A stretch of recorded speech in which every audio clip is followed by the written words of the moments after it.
blood moon prophecy. This is what the book of Revelation says about the supermoon eclipse. This is what we're going to have in a few days.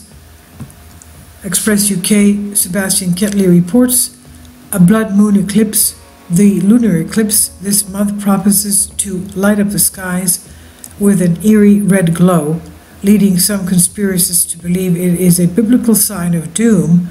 But here's what the book of Revelation says about the supermoon. The January full moon will pass through the Earth's shadow on the morning of January 21st, an event known as the total lunar eclipse. During the eclipse, scattered sunlight in the Earth's dusty atmosphere will fall on the moon, bathing it in a deep red color. That's because the little light that's there gives us a red color. We see that also, the red color at the sunset or the sunrise. Now, astronomers dub this phenomenon a blood moon eclipse when the sun, earth, and moon are perfectly aligned.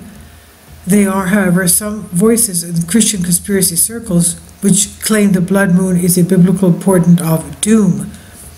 Surprisingly, there are at least 3 passages in the Christian Bible which could be a direct or prophetic reference to the January eclipse. A particular passage in the book of Revelation is the most well-known mention of the moon turning blood red in the final days of mankind. The book of Revelation, or the Apocalypse of St. John, the beloved disciple of Christ, he wrote this when he was exiled on the island of Patmos in the Aegean Sea in Greece, is the final prophetic book of the Bible and describes the second coming of Jesus Christ and the end of the world.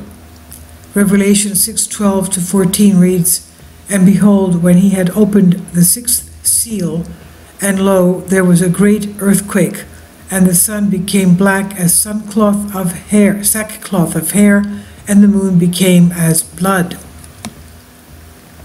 And the stars of heaven fell unto the earth, even as a fig tree casteth her untimely figs when she is shaken of a mighty wind.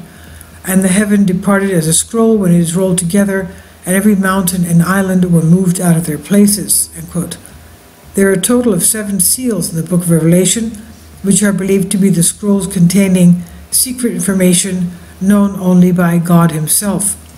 There are 2 more references to the moon because as blood in the prophetic book of Joel and book of Acts. The book of Joel is prophetic scripture penned by one of the so-called 12 minor prophets. The biblical text describes a series of brief prophecies ending with God's judgment on Israel's enemies. Joel 2:10-11 reads, "The earth shall shake them before them, the heavens shall tremble, the sun and the moon shall be dark, and the stars shall withdraw their shining. And behold, the Lord shall utter his voice before his army, for his camp is very great, for he is strong that executeth this word.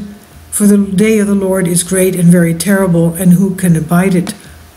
End quote. And the book of Acts in the New Testament is also known as the Acts of the Apostles, is the 5th book of the Christian Bible. Acts recounts the founding of the Christian church and outlines prophetic visions of the second coming of Christ. Acts 2:19-22 reads, "And I will show wonders in heavens above, and signs in the earth below, and blood and fire and vapor of smoke. The sun shall be turned into darkness and the moon into blood before the great and notable day of the Lord.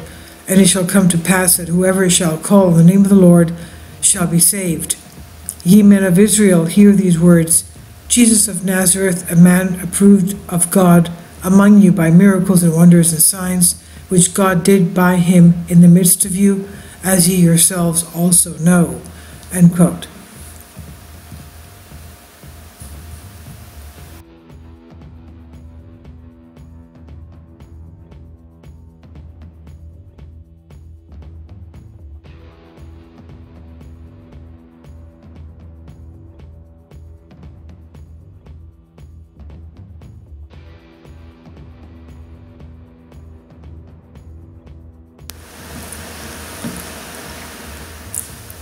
If you'd like to join me on my Patreon account, you will hear content not covered by mainstream media. These riveting stories will be based on my research, and I will state my opinions and give my personal insight on diverse and controversial subjects and world events not covered by mainstream media, and not supported by YouTube guidelines. So whatever I have on my Patreon, most of those will not be on my YouTube channel. Please consider becoming a member today. More of the most significant and important videos will be on my Patreon channel. Your support helps me to continue my research and keeps this YouTube channel alive.